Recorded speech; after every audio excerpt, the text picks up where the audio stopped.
के बीच दूसरे दौर की बातचीत 17 फरवरी को हो सकती है।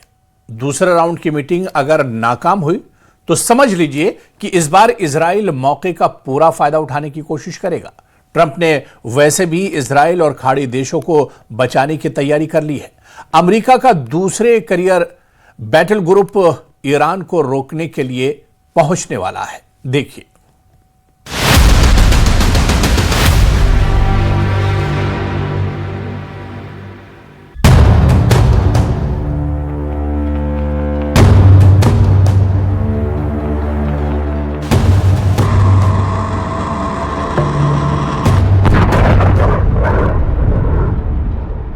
क्या 17 फरवरी को अमेरिका और ईरान की मीटिंग फेल होगी?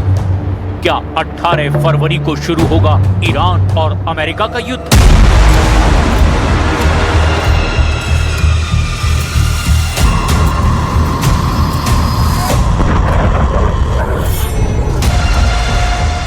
ईरान और अमेरिका अपने बाजुओं की ताकत दिखा रहे हैं।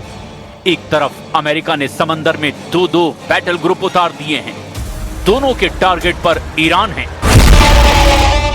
तो दूसरी तरफ ईरान में सर्वोच्च नेता अली खामनेई के इशारे पर लाखों करोड़ों लोग अमेरिका को टक्कर देने के लिए तैयार हैं। तेहरान, मशहद, शिराज, इस्फहान, क़ूम और ऐसे ही छोटे बड़े 1000 से ज्यादा शहरों की सड़कों पर उतारकर ईरान ने इरादे साफ कर दिए हैं। इस बार ईरान इजराइल को नहीं बख्शेगा, साथ ही अमेरिका के अड्डों को भी जर्रा कर दिया जाएगा।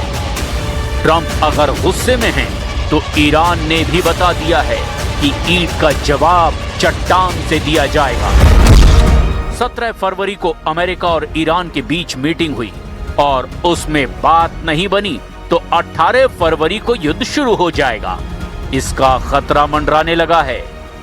18 फरवरी को जंग शुरू हुई तो समझ लीजिए रमजान के महीने में ईरान के खिलाफ अमेरिका और इजराइल का सबसे बड़ा युद्ध देखेगी दुनिया।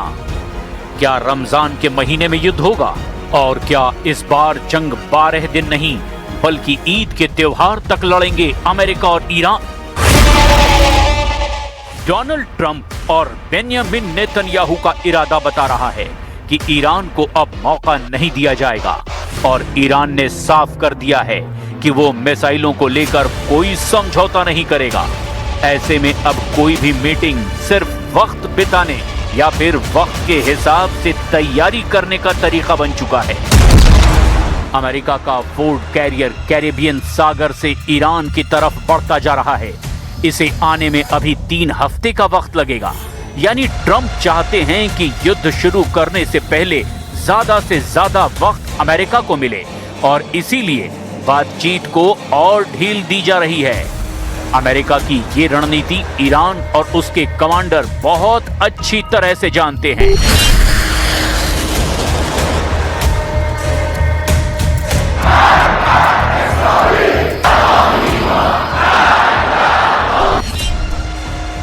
इसीलिए ईरान के सर्वोच्च नेता अली खामनेई कह चुके हैं कि इस बार जंग हुई तो क्षेत्रीय युद्ध होगा। खामनेई का ऐलान और पूरे पश्चिम एशिया में बजने लगा सायरन। यूएई के चकाचौंध वाले शहर दुबई में सायरन, कतर की राजधानी दोहा में सायरन, पश्चिम एशिया में अमेरिका के सबसे बड़े बेस अल उदैद पर बजा सायरन, ओमान हुआ अलर्ट, बहरीन में अमेरिकी नौसेना के अड्डों पर बजा सायरन, ईरान में भी कुछ तो होने वाला है, राजधानी बगदाद के ग्रीन जोन में बजा सायरन, कुवैत में अमेरिका के 3 अड्डों पर कोहराम, जॉर्डन में अर्जाक मिलिट्री बेस पर बजा सायरन, अलर्ट हुआ सऊदी अरब, रियाद से लेकर अमेरिकी अड्डे वाले प्रिंस सुल्तान एयरबेस पर बजा सायरन।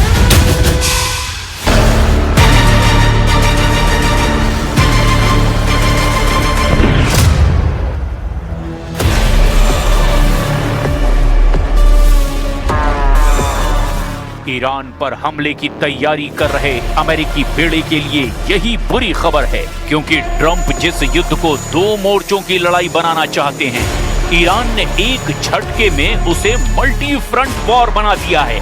ईरान का एजेंडा बिल्कुल साफ है, युद्ध हुआ तो अमेरिका की नौसेना पर वार नहीं करेंगे, पूरे खाड़ी में अमेरिका के अड्डों पर मिसाइल हमले किए जाएंगे।